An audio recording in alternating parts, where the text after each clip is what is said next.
Another Dave Day here on Community NEPA News with Dave Seaman, Standard Speaker Sports Editor, who is out at the District 11 AAA Football Championship game on Saturday. North Schuylkill gets the victory 36-0 over Notre Dame Green Pond. And Dave, this is a team in Notre Dame that's had the Spartans number in recent years, that had a great offense this season. North Schuylkill was able to hold them in check on Saturday, and also their offense, we said it last week, you know what they're going to do? They're going to say, try to stop us, and they just ran the whole game long. Yeah, they just rolled up their sleeves and said, you know, come and get us. And Notre Dame wasn't, they didn't respond to the challenge.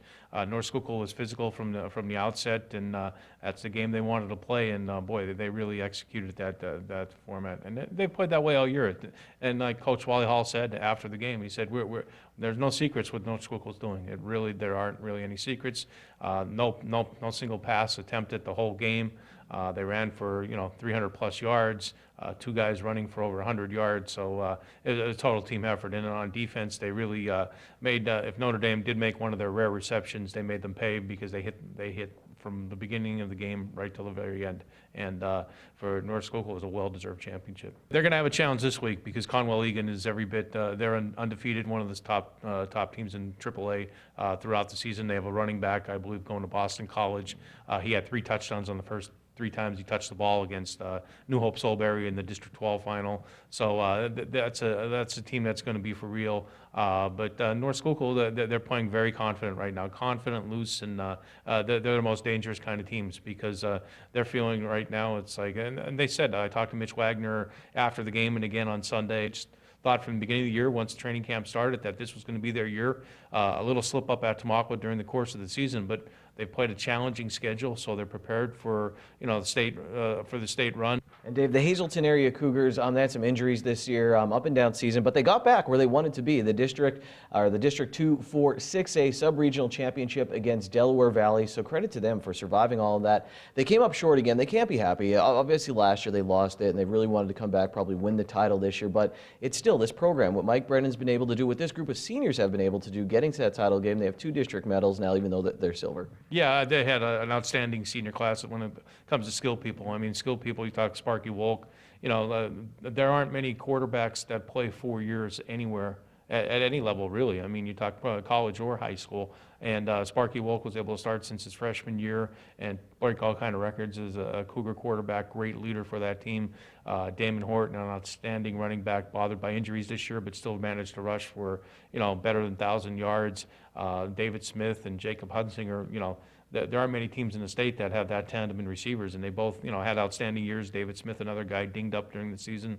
They're going to lose some linemen as well. I know this was the year they were pointing toward getting a district championship, but sometimes things don't go your way. So it's how you bounce back, and I'm sure the guys that are coming back are going to use this as motivation.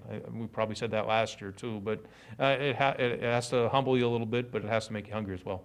And Dave, before we get to our college football talk, let's talk about the Eagles. They're at 4-5 now. They lose to Dallas at home on Sunday Night Football. Is the season over, or is there panic mode for the Eagles right now? Right now, their defense is a mess. I mean, Dallas just exploded it. Yeah, sure, they have injuries. Other teams have injuries too at this time of year. Last year, the Eagles had injuries. They were able to overcome them.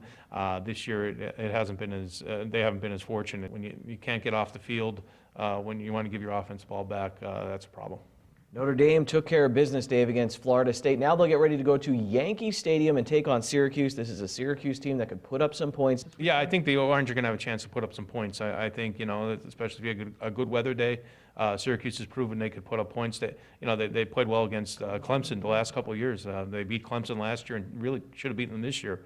And they were able to move with their offense. And Dino Babers, the coach of Syracuse, has done a great job since he came to that program. They're really moving up and down the field and in the rankings too. When you look at them, they're closing in on a top 10 ranking. And who would have thought that about Syracuse a few years ago? But they're right there, and the stage is set. But then again, the stage was set for Northwestern a few weeks ago against Notre Dame as well, and the Irish responded to that challenge.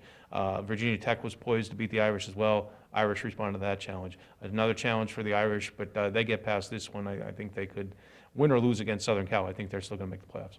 Dave, there was some panic in Happy Valley. We never panicked as Penn State fans. It was disappointing they haven't gotten that signature win this season against some of the elite teams, but here they are. We said 9-3 before the year, and I think they have a chance if they could go to a bowl game, beat a nice ranked team. You finish with a decent season against Wisconsin. Dave, I thought they played better, but there were still those mistakes there that you look at, some of the fumbles late in the game and that you would wish were gone by this point. Yeah, you would hope they would be gone by this time. Again, a young team this time of year, and they're trying to do different things. Trace McSorley being banged up really hasn't helped the cause, although he had a great game in the wind against a decent Wisconsin team. The defense has grown up a little bit. I don't think the offense offense has come down and the defense has gone up, so they're looking for a happy medium there as you go into the last 2 games of the season. But like you said, win the last 2 games of the season, you go to somewhere warm to play in January, and I'm sure any Penn State fan would take that. Well, Dave, busy year, busy time of year, and we always appreciate your time here on Community NEPA News.